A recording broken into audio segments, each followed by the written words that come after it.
కేరళ తమిళనాడు మధ్య ముళ్లపెరియార్ డ్యాం వివాదం మరింత ముదురుతోంది. రాష్ట్ర సరిహద్దుల్లో ఆందోళన విరమింపజేసేందుకు వెళ్లిన మంత్రికి చేదు అనుభవం ఎదురైంది. కేరళ ప్రభుత్వం కోర్టు తీర్పును అంగీకరించాల్సిందేనన్న డీఎంకే అధినేత కరుణానిధి చాందీ సర్కారు తీరుకు నిరసనగా ఆందోళనకు పిలుపునిచ్చారు. ముల్లై పెరియార్ డ్యాం వివాదంపై తమిళనాడు, కేరళ ప్రభుత్వాల మధ్య విభేదాలు రెండు రాష్ట్రాల సరిహద్దుల్లో తీవ్ర ప్రభావం చూపుతున్నాయి. ఎప్పుడు ఏం జరుగుతుందో అన్న ఉద్రిక్త పరిస్థితులు కొనసాగుతున్నాయి. సరిహద్దు పట్టణం కమిలీలో అధికార పార్టీ అన్నాడీఎంకే సీనియర్ నేత, ఆర్థిక శాఖ మంత్రి పన్నీర్ సెల్వంకు చేదు అనుభవం ఎదురైంది.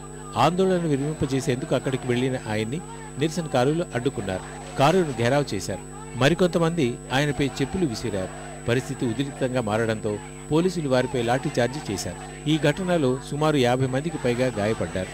రెండు రాష్ట్రాల సరిహద్దుల్లోని పలు ప్రాంతాల్లో ఉద్రిక్త పరిస్థితులు నెలకొనడం వల్ల భద్రతను మరింత కట్టుదిట్టం చేశారు.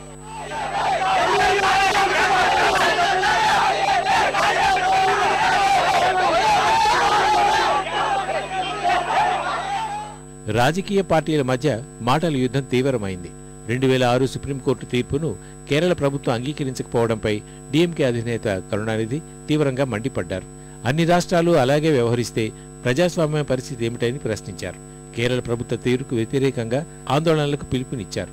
డిసెంబర్ 14న మదురై, శివగంగా, దిండిగల్, రామనాథపురం జిల్లాల్లో మానవహారాలు చేపట్టాలని కార్యకర్తల్ని కోరారు. ముల్లై పెరియార్ వివాదాన్ని పరిష్కరించకుండా కేంద్రం ప్రేక్షక పాత్ర పోషిస్తోందని ఆరోపిస్తున్న డీఎండీకే ఈ నెల 14న డ్యాం సమీపంలో నిరసన కార్యక్రమానికి సిద్ధమవుతోంది. కేరళ రాజకీయ పార్టీలు కూడా తమిళనాడు రాజకీయ పక్షాలపైన ఎదురుదాడి చేస్తున్నాయి. కేరళ శాసనసభ ఏకగ్రీవ తీర్మానంపై జాతీయ పార్టీలు తమ అభిప్రాయాన్ని వెల్లడించాలని ఆ రాష్ట్ర మాజీ ముఖ్యమంత్రి అచ్యుతానంద్ డిమాండ్ చేశారు.